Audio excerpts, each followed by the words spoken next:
That shows. ఇప్పుడు యుద్ధం సమయం లేనప్పుడు అంత normal, India, Pakistan, Bharat army, అది everything good. When the war is going on, how you handle situation, then you will become hero. Hero అంటే ఎవడు వాడు, అంతే కదా.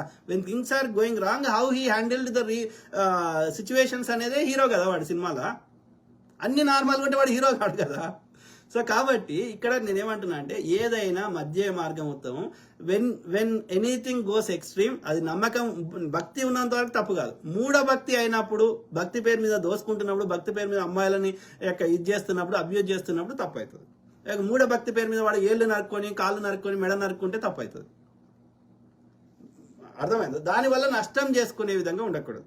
ఇక్కడ కూడా అంతే, అభిమానం అనేది ఎంత ఉండాలనో అంత ఉంటే, ఆ హీరో యాక్టింగో, వాడి డైలాగో, వాడి యొక్క నీ కులమో ఏదో ఒకటి నీకు నచ్చింది అనుకో, వాడికి జయగొట్టు, తప్పు కాదు.